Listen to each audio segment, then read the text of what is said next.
नमस्कार, मैं हूं नागेंद्र भाटी।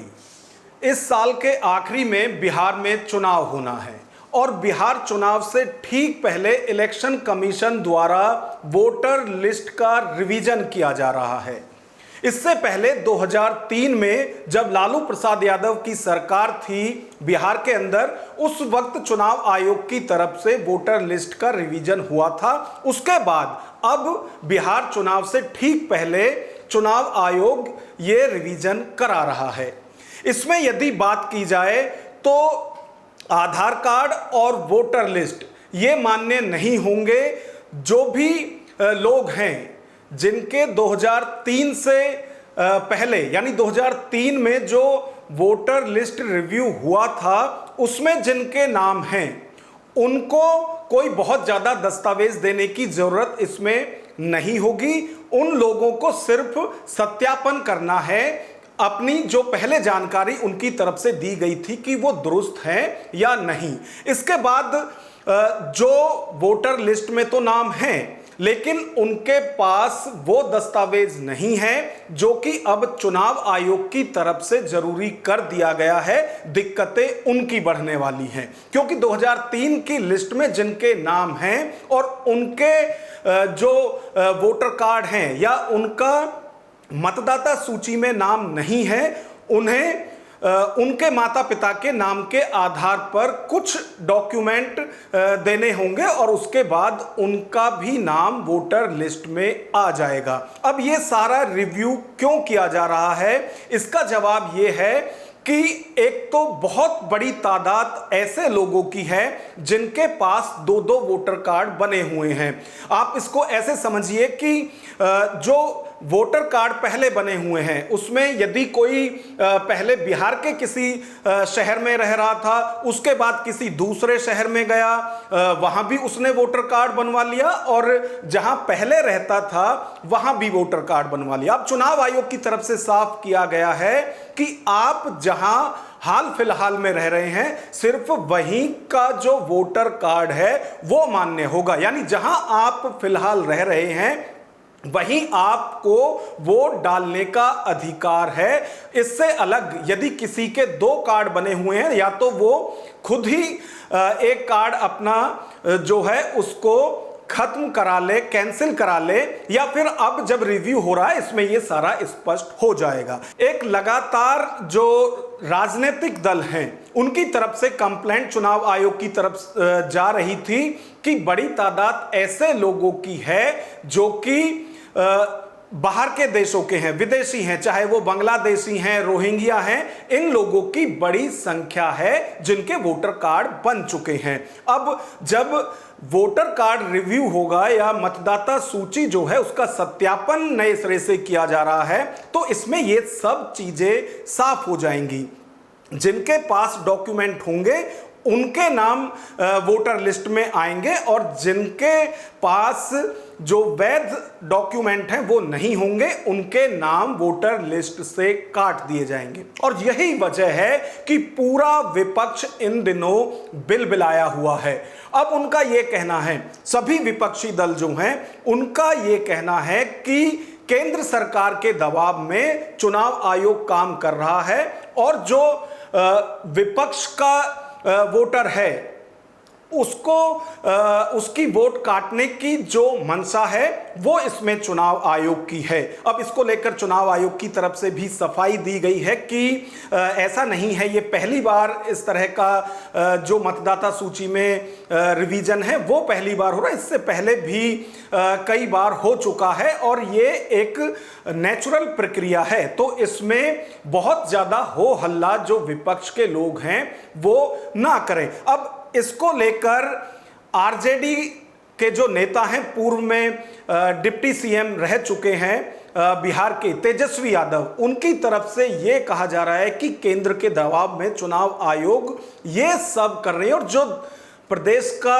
गरीब है उसकी वोट इसमें काटी जाएंगी और उसके बाद जो उन्हें सरकारी लाभ मिलते हैं वो भी नहीं मिलेंगे। तो सीधा सीधा जो आरोप है वो केंद्र को घेरने का है और इसमें एक साफ तौर से यह भी कहा गया है तेजस्वी यादव की तरफ से कि जो रिव्यू हो रहा है मतदाता सूची का, इसमें कोई भी सत्ता से जुड़ा हुआ दल इसका विरोध नहीं कर रहा है, यानी कि बिहार के अंदर साजिश हो रही है। अरे सत्ताधारी दल जितने हैं सब चुप हैं, क्योंकि जो साजिश करता है वो क्या बोलेगा। साजिश करने वाले वही लोग हैं।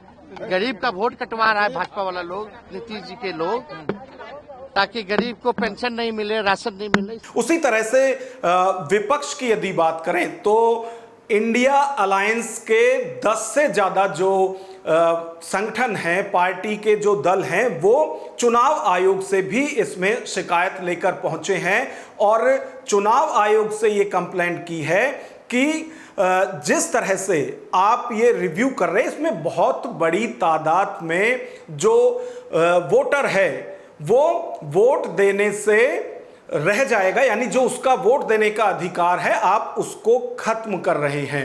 अब कांग्रेस के नेता हैं पवन खेड़ा, उनकी तरफ से ये कहा जा रहा है कि जिस तरह के डॉक्यूमेंट या जन्म प्रमाण पत्र, इस तरह के जो कागज मांगे जा रहे हैं, ये बहुत कम लोगों के पास बिहार में हैं। तो जब पूरे डॉक्यूमेंट नहीं दिए जाएंगे तो बड़ी तादाद में वोट काटी जाएंगी।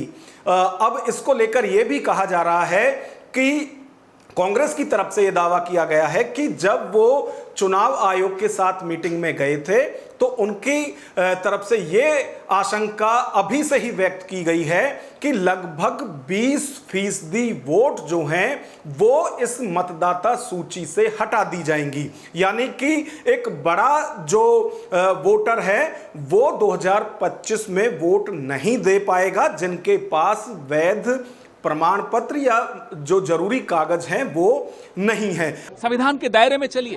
कौन सा कानून है जो आपको कहता है कि आप तय करेंगे पार्टी के किस लीडर से आप मिलेंगे? आप कौन हैं? भाई, मैंने अभी हमारे साथी ने आंकड़े आपको दिए, जो एनएफएचएस के आंकड़े हैं। 2.8% लोग बिहार के, उनके पास बर्थ सर्टिफिकेट है। कहां से लाएंगे बाकी लोग? तो अब चुनाव आयोग और चुनाव आयोग के पीछे बैठे हुए शाह और शहंशाह तय करेंगे कि बाहरी कौन और बिहारी कौन। ये कैसे हो सकता? अब इसको लेकर एक बयान जो है वो निर्दलीय सांसद हैं पप्पू यादव, उनकी तरफ से भी दिया गया है। उन्होंने कहा है कि बिहार के जो आम लोग हैं, चाहे वो गरीब है, युवा है, दलित हैं, पिछड़े हैं, सभी लोग जब भी कोई बीएलओ या चुनावी कर्मी, यानी कि जो इलेक्शन कमीशन से जुड़े हुए कोई भी लोग जानकारी लेने के लिए आए तो उन्हें जानकारी किसी भी तरह की साझा ना करें, और यदि कोई इस तरह के डॉक्यूमेंट मांगता है तो उसकी अच्छे से खातिरदारी करें।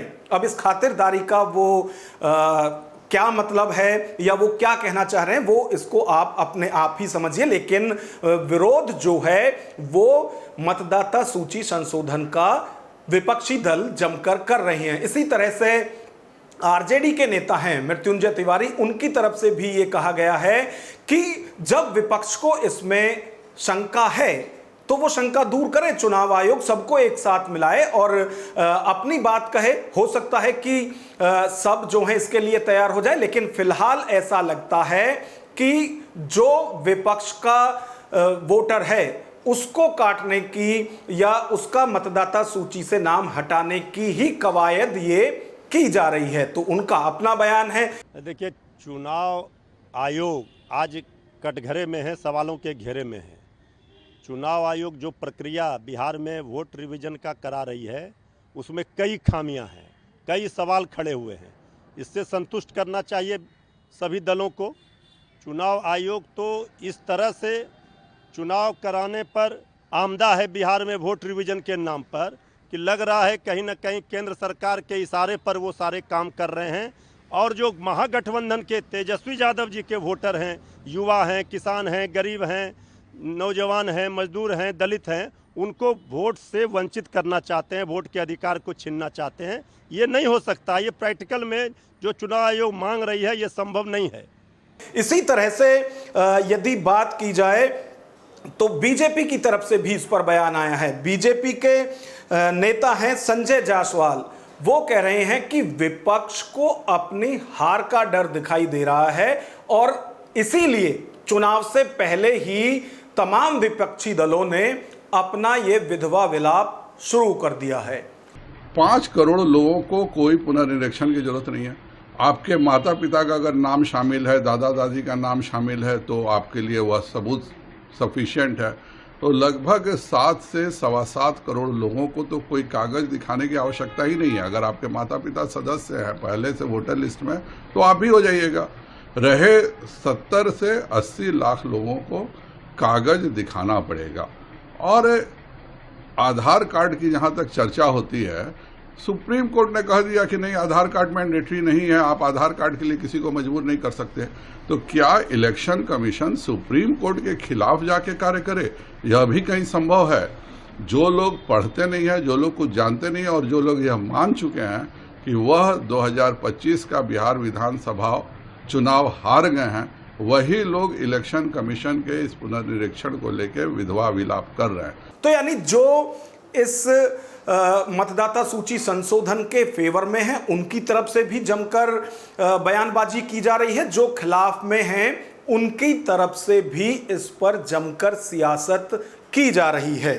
अभी यदि बात करें तो सत्ता में जेडीयू है। जेडीयू के प्रवक्ता की तरफ से भी इस पर बयान आया है। अब वो कह रहे हैं कि ये चुनाव आयोग की ड्यूटी बनती है कि जो वैध मतदाता है या जिसको चुनाव में मतदान करने का अधिकार है, उनका ये अधिकार किसी भी तरह से मरना नहीं चाहिए। यानी वो भी एक नपा तुला बयान दे रहे हैं, लेकिन साथ ही साथ वो ये कह रहे हैं कि जो तेजस्वी यादव या आरजेडी के नेता लगातार सवाल उठा रहे हैं इस मतदाता सूची संशोधन पर, वो ये भी देखें कि 2003 में जब लालू यादव की सरकार थी, उस वक्त भी ये रिवीजन हुआ था और जब उस वक्त कुछ गड़बड़ी नहीं हुई तो आज कैसे हो सकती है। वो अपना तर्क दे रहे हैं। तो यानी लगातार जो बयानबाजी है वो की जा रही है।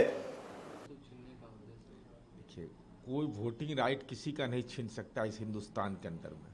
सजा याफ्ता लालू यादव का छीन लिया, सजा याफ्ता ने कन्विक्टेड है तो छीन लिया गया। वोटिंग राइट तो इस देश के संविधान का विहित अधिकार है। चिराग पासवान, जिन्हें कि जो खुद ये दावा करते हैं कि वो मोदी के हनुमान हैं, एनडीए का हिस्सा हैं, उनकी तरफ से भी ये कहा जा रहा है कि अब तक तो विपक्ष के लोग हारने के बाद ईवीएम पर ठीकरा फोड़ते थे, लेकिन क्योंकि उन्हें पता है कि नतीजे वही आने वाले हैं, तो इस चुनाव से पहले ही अब वो ये एक नया बहाना लेकर आए हैं और इस बार हार का जो ठीकरा है वो चुनाव आयोग पर फोड़ा जाएगा। ये हकीकत है, इन लोगों के पास अपनी हार को छुपाने का और कोई मुद्दा ही समझ में नहीं आ रहा। कभी ईवीएम पे ठीकरा फोड़ते हैं, अब इन लोगों को इलेक्शन कमीशन वाला ये बहाना मिल गया है। अगर इतने ही गंभीर थे तो क्यों चुनाव आयोग को कहना पड़ा कि गंभीरता का अभाव है। जब रिप्रेजेंटेशन देने की बात आई तब तो इतने दलों में से मात्र 2 दल वहां पे पहुंचे। और अगर इतनी ही चिंता है तो तथ्य तो दिखाएं, प्रूव तो करें कि इसमें क्या दिक्कत आ रही है, कहाँ क्या गलत हो रहा है।